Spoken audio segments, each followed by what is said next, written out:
دین اسلام ذمیوں کے اقلیتوں کے حقوق بیان کرتا ہے۔ یہ ذمی اور اقلیت کیا ہے؟ کوئی بھی کافر، ہندو ہو، سکھ ہو، عیسائی ہو، مشرک ہو، کوئی بھی ہو، کافر ہے۔ وہ کافر جو مسلمانوں کی ریاست میں ٹیکس دے کر رہتے ہوں، اس کافر کو شریعت کی اصطلاح میں ذمی کہتے ہیں اور اردو کی زبان میں اقلیت کہتے ہیں۔ ذمی اور اقلیت ایک ہی بات ہے۔ اب حضرت سیدنا بنان بن محمد رحمۃ اللہ تعالی علیہ جس علاقے میں آپ تو اس علاقے کا وزیر بنا دیا عیسائی کو، یہاں پہ جو جملہ بتانے لگا، بڑی محبت سے جملہ سننا، عجیب دور ہے اور حماقت اور جہالت کی انتہا ہے۔ مسلمان کٹ جائیں، مسلمانوں پہ ظلم و ستم ہو جائیں، مسلمانوں کے گھر اجڑ جائیں، کسی بھی سیاسی کتے کے کان پہ جوں تک نہیں رینگتی۔ اگر کوئی کافر، کوئی سکھ، کوئی چوڑا، کوئی عیسائی جان بوجھ کے اپنے گھروں کو جلائے یا کوئی جلا دے تو ہر ایک کو وہاں سے تکلیفیں اٹھتی کہ جہاں پہ انسان سوچ بھی نہیں سکتا۔ ہمارے ماضی قریب میں ایک واقعہ ہوا فیصل آباد کی تحصیل جڑاوالا میں۔ ذمیوں کے حقوق کا اسلام درس دیتا ہے۔ جس طرح مسلمان کی عزت اسی طرح ذمی کی عزت۔ مت کہنا کہ مولوی غلط بیان کر رہا ہے، اپنے رب کے قرآن کی ترجمان نہیں کرنے لگا ہوں۔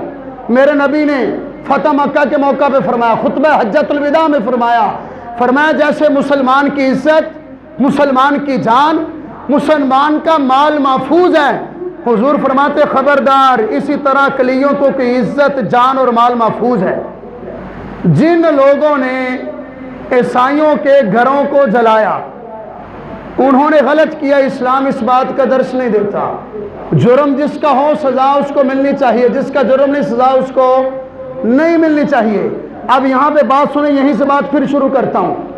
اسلام اقلیتوں کے حقوق کا درس دیتا ہے، لیکن قرآن کی زبان پڑھنے لگا ہوں، قرآن پڑھ کے دیکھ لیجئے، اگر کسی کو عزت، مرتبہ اور عروج دیتا ہے تو اسلام صرف ایمان والوں کو دیتا ہے۔ عزت ہے تو ایمان والوں کی، ادب و احترام ہے تو ایمان والوں کا۔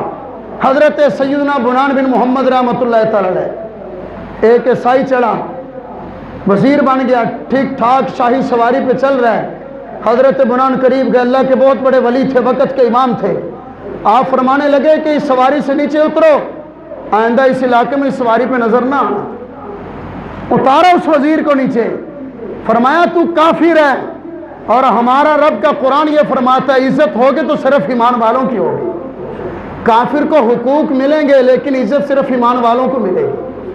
اب یہاں پہ آخری جملے انتہائی قیمتی ہیں۔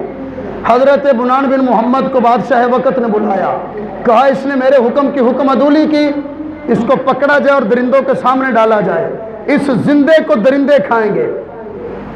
بادشاہ کے سپاہیوں نے پکڑا۔ تاریخ بغداد میں، تاریخ دمشق میں اس کا ذکر موجود ہے۔ درندوں کے سامنے حضرت بنان بن محمد کو ڈال دیا۔ رات گزر گئی، اگلے دن آئے بادشاہ کے سپاہی ہڈیاں اکٹھی کرنے کے لیے۔ سپاہیوں نے دیکھا منظر عجیب ہے۔ اب رب کا قرآن سنیے، ان تنصر اللہ ینصرکم، اللہ کے دین کی مدد کرو گے تو اللہ تمہاری مدد فرمائے گا۔ بادشاہ کے سپاہی آئے، منظر عجیب ہے، جو درندہ کھانے کے لیے بھیجا ہے حضرت بنان بن محمد صحیح سلامت بیٹھ کے ذکر خدا کر رہے ہیں، وہ درندہ کبھی آپ کے قدموں کے بوسے لے رہا ہے، کبھی آپ کے ہاتھوں کو چوم رہا ہے۔ عزیزان گرامی، یہ شان ہے حضور کے غلاموں کی جو اسلام پہ پہرا دے۔ اب یہاں پہ سوال یہ ہے، ہر اینکر بولا، ہر سیاسی بندہ بولا، جس کے منہ میں زبان نہیں بھی تھی وہ بھی بولا کہ ظلم ہو گیا، حد ہو گئی، یہ ہو گیا، تاریکی چھا گئی۔ میں نے کہا ٹھیک ہے، حق پہ ہو، بول سکتے ہو، لیکن یہاں پہ دو جملوں کی تصدیق کرنی اگر زندہ بیٹھے ہو تو۔ عیسائیوں کے گھر جلے، ہر بندے کو تکلیف۔ جس بدبخت نے محمد عربی کے قرآن کی توہین کی، عیسائیوں کے گھر جلانے کی تکلیف کا ذکر ہر کسی نے کیا، میرے نبی کے قرآن کی بے ادبی کا ذکر کس نے کیا ہے؟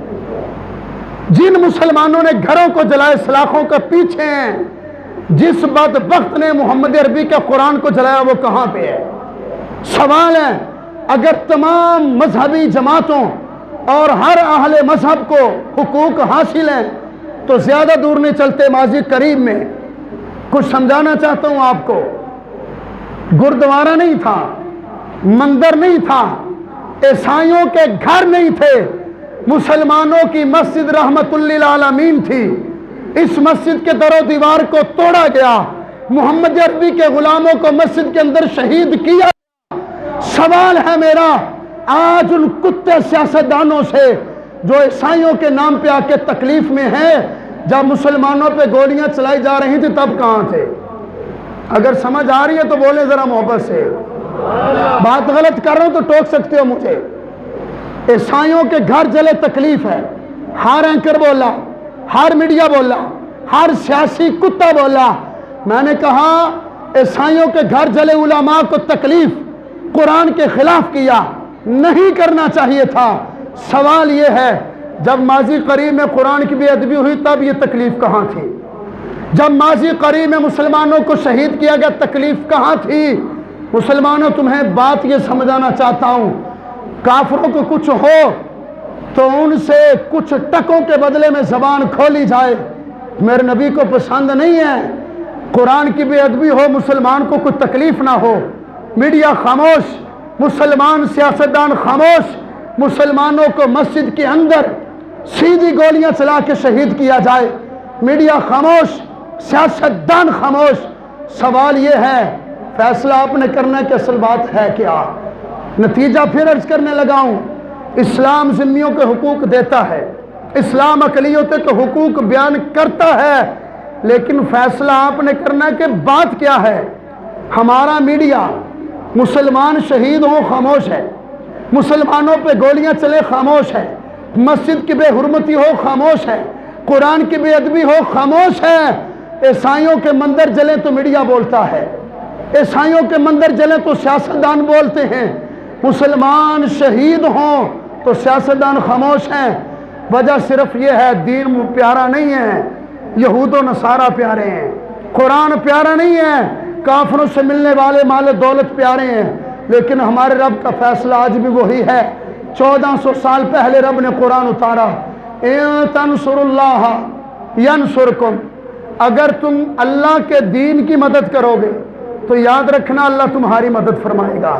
اس گفتگو کا مقصد صرف یہی ہے، چھوڑو سیاسی جماعتوں کو، چھوڑو کافروں اور یہود و نصارہ کے ٹکڑوں پہ پلنے والوں کو، آؤ اپنے رب کا حکم مانتے ہوئے اللہ کے دین کی مدد کرو اور اللہ کے دین والوں کی مدد کرو۔ اللہ دنیا میں بھی تمہاری مدد فرمائے گا، مالک میدان محشر میں بھی تمہاری مدد فرمائے گا۔ وآخر دعوانا الحمدللہ رب العالمین۔